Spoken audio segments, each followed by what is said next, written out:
guys.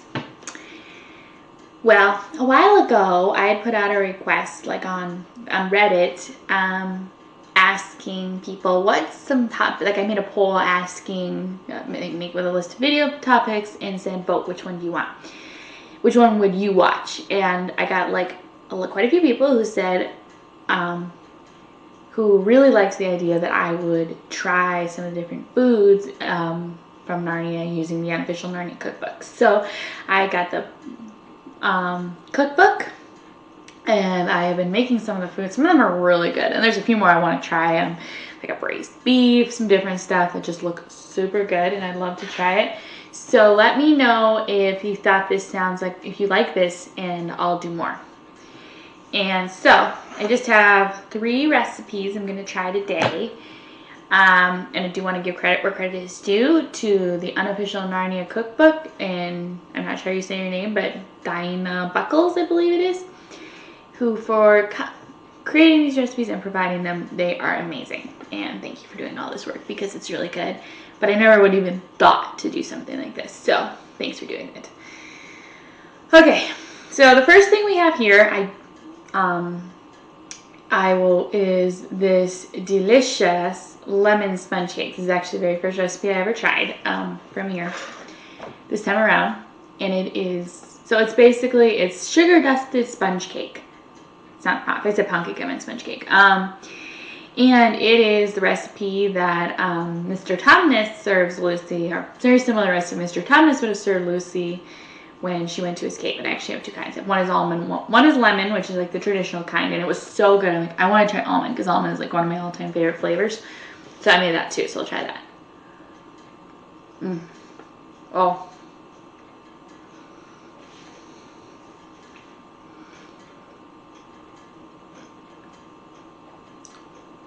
That's actually really good. It is really yummy. It is got some good flavor. It's a great texture.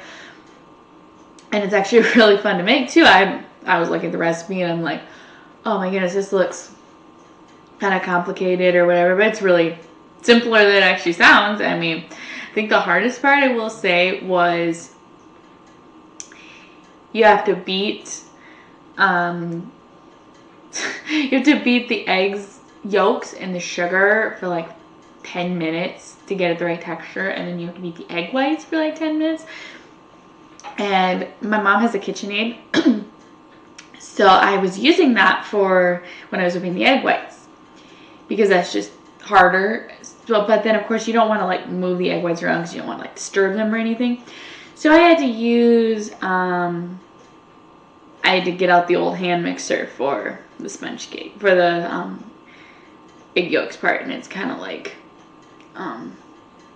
I've just gotten spoiled because I don't usually have to hold the mixer and go throw it on the hand. Anyway, so, but it's okay. It's obviously totally worth it to me because I made a second kind, which is this almond top version with an almond glaze. So technically not the right way to make it, but it's really good. Okay.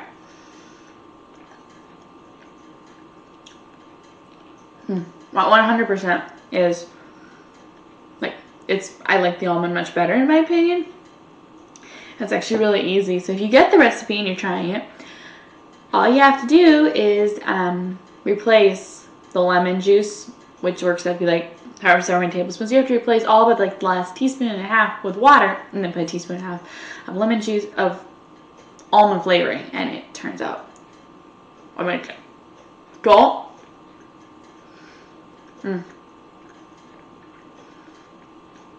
Don't, and this is very, very important, do not replace the entire tablespoons, like the entire amount of lemon juice with almond flavoring. It will be gross unless you like really potent, strong aftertaste almond, because almond is a fantastic flavor. I love almond, obviously, because I altered the recipe to make an almond flavor. But it's too potent. It's not good, and it's really strong. It's really concentrated. Lemon juice is not concentrated. So well, it kind of is, but not as concentrated. So just listen to me. Listen, this is very important, but trust me, it's totally worth it. So that is the sponge cake. which is really good. And then this is the amazing flat flabby cakes. And you know, I don't know if you're like me, but you read the silverchair and you're kind of like, what were those things? That sounds gross.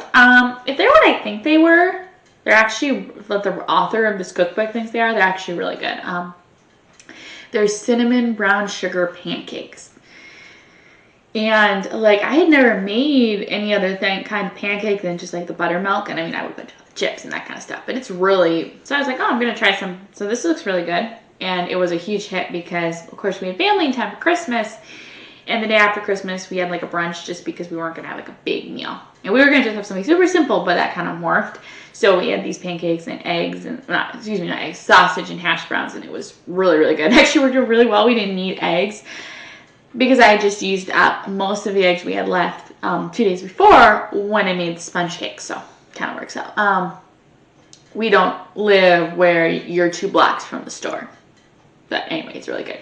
So this is like cinnamon and brown sugar and 6 tablespoons of butter. And it's what's interesting about these pancakes that I read in the cookbook is this is actually a way that Catholic women would get rid of all their like eggs and butter and sugar before Lent. So it's actually a pretty sweet recipe, and it's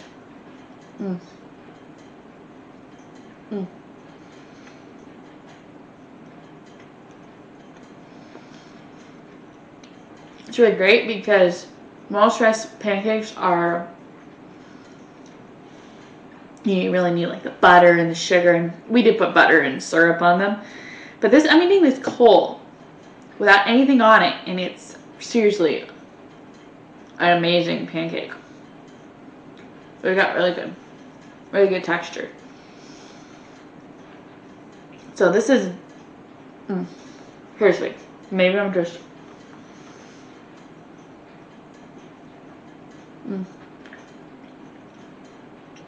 I don't know if it's really delicious or I'm just really hungry,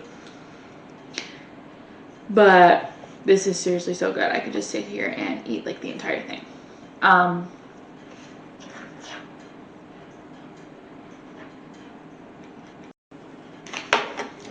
Next up, Plumtree's Vitamized Nerve Food. So this is not actually in the format, in the shape they're supposed to be in. They're supposed to be like bars, but they didn't cook great, and I had to, excuse me, make them into balls. And they turned out pretty good. So I don't know if you're like me, but what did you think the Plumtree's Vitamized Nerve Food was the first time you read the book? I honestly thought it was like some kind of water, like a tonic. I had no idea this is what it was, because it's like a shock, you know, whatever. I didn't know what it was.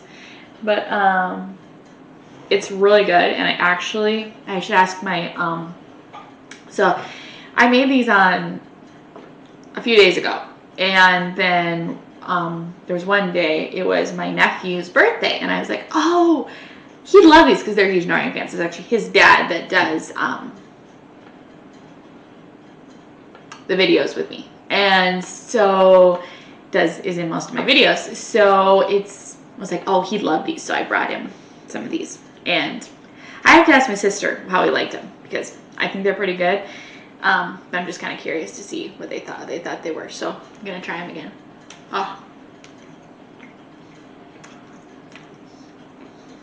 really hard to eat neatly on camera, but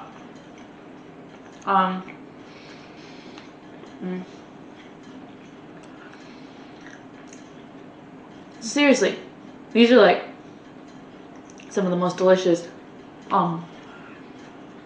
granola things I've ever had. I mean, they're really chewy, they're sweet, but not like too sweet.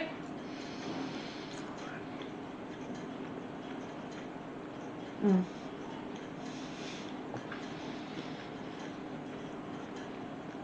the texture is super good, and like so because I'm a chocolate lover, I had originally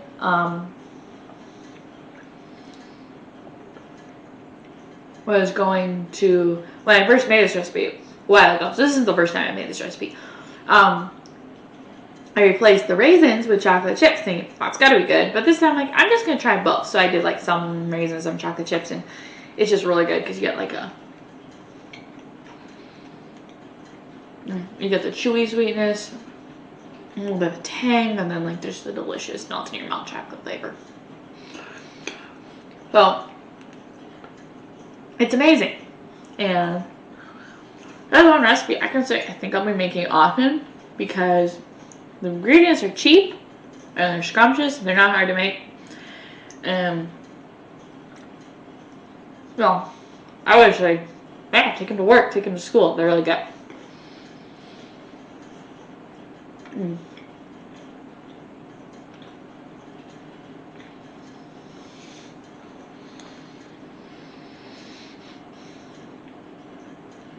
But yeah, so this is interesting in that it sounds like, I could be wrong, but it sounds like there really was Dr. Plumtree who created these, who concocted the recipe. So when you read about like sugar dusted sponge cake, well, we don't necessarily know what that is. I mean, we have an idea, but like this is the recipe that's like, yeah, they would actually be eating this kind of stuff. That's kind of fun. But yes. So yeah, I don't really know if I would rank them. I think all I know for sure is that I like the almond version of the cake better than the lemon version of the cake. But everything here is delicious. As far as like,